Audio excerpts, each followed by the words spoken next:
നമസ്കാരം. B J പിയിൽ നിന്നും കോൺഗ്രസ് പാളയത്തിൽ സന്ദീപ് വാര്യർ എത്തിയെങ്കിലും ബി ജെ പിക്ക് ഒരു പ്രശ്നവും സംഭവിച്ചിട്ടില്ല എന്നത് വ്യക്തമാണ്.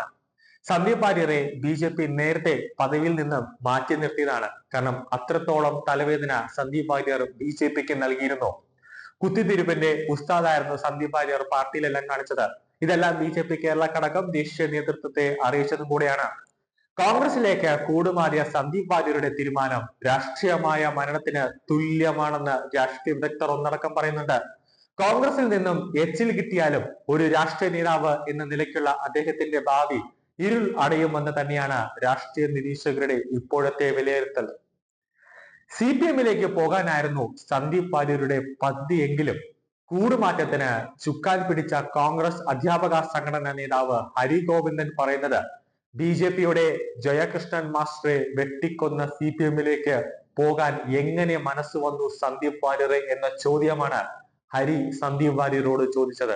അത്രയെങ്കിലും ചോദിക്കാനുള്ള മനസ്സ് ഹരിക്കുണ്ടായി. പക്ഷെ സന്ദീപ് വാര്യർക്ക് അത് ഓർക്കാനുള്ള മനസ്സുണ്ടായില്ല എന്നതാണ് വ്യക്തം.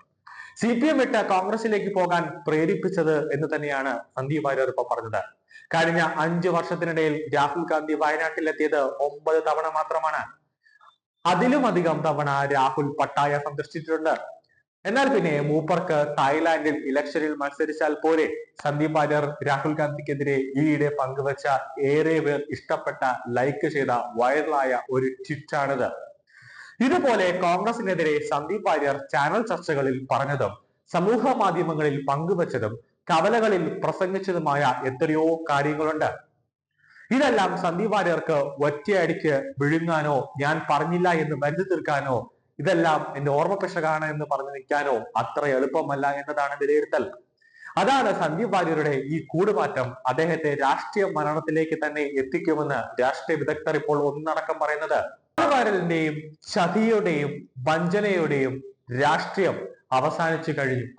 വരാനിരിക്കുന്ന നാളുകളിലെ രാഷ്ട്രീയത്തിൽ ധാർമ്മികത ഒരു നേതാവിന്റെ അളവുകോൽ ആകുന്നത് തന്നെ ചെയ്യുമെന്നാണ് രാഷ്ട്രീയ വിദഗ്ധർ പറയുന്നത്. അതാണ് മോദി പോലുള്ള ഒരു നേതാവിനെ സാധാരണ വോട്ടർമാർ മൂന്നാമതും ഇന്ത്യയുടെ പ്രധാനമന്ത്രി പദത്തിലേക്ക് എത്തിക്കാൻ വേണ്ടി വഴിവെച്ചു കൊടുത്തത്. ഇരട്ടമുഖമില്ലാത്ത, ഇരട്ടത്താപ്പില്ലാത്ത, അവസരവാദമല്ലാത്ത രാഷ്ട്രീയ നേതാക്കളെയാണ് നാളത്തെ യുവസമൂഹം ആവശ്യപ്പെടുന്നത്. അല്ലാതെ അധികാരത്തിന് വേണ്ടി തൂങ്ങിപ്പിടിച്ചു കിടക്കുന്ന ഒരു നേതാവിനെ അല്ല ജനങ്ങൾക്ക് ആവശ്യം. മുസ്ലിം ലീഗ് നേതാവ് കുഞ്ഞാലിക്കുട്ടിക്കും പാണക്കാട്ടെ തങ്ങൾക്കും നടുവിലായി മധുരം നുണഞ്ഞ് ചിരിച്ചിരിക്കുന്ന സന്ദീപ് വാര്യർക്ക് വ്യക്തിപരമായ നേട്ടങ്ങൾ ഒരുപക്ഷെ ഉണ്ടാകാൻ കഴിഞ്ഞേക്കാം. വെറും മുസ്ലിം ലീഗിനെ മാത്രം താങ്ങി നിർത്തിയ സന്ദീപ് വാര്യരെ സുഖിപ്പിക്കാൻ മുസ്ലിം ലീഗ് ഏതെങ്കിലും ഒരു തുക്കട പദവി കൊടുത്തേക്കാം. പക്ഷേ വ്യക്തിപരമായ നേട്ടങ്ങൾ മാത്രം ആഗ്രഹിക്കുന്ന നേതാവായിരുന്നു സന്ദീപ് വാര്യർ എന്ന കാലം തെളിയിക്കും.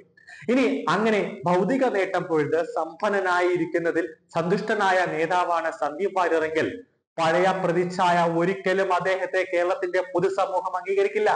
അത് ഉറപ്പാണ്. ആ നിലയ്ക്കും ഈ കൂടുമാറ്റം അദ്ദേഹത്തിന്റെ രാഷ്ട്രീയ മരണം തന്നെയായിരിക്കും. ഏത് തന്നെ ആയാലും സന്ദീപ് വാര്യരുടെ രാഷ്ട്രീയ മരണം, അതായത് രാഷ്ട്രീയ ഭാവി അവസാനിക്കാൻ പോകുന്നതിന്റെ ക്ലൈമാക്സ് ആണ് ഇപ്പോൾ. കോൺഗ്രസ് മുക്ത ഭാരതം ഉറപ്പിച്ച് അതിനുവേണ്ടി പണിയെടുത്തിരുന്ന പാർട്ടി അണികളുടെ മുമ്പിൽ എന്ത് സമാധാനമാണ് സന്ദീപ് വാര്യർ എന്ന് പറയാനുള്ളത്?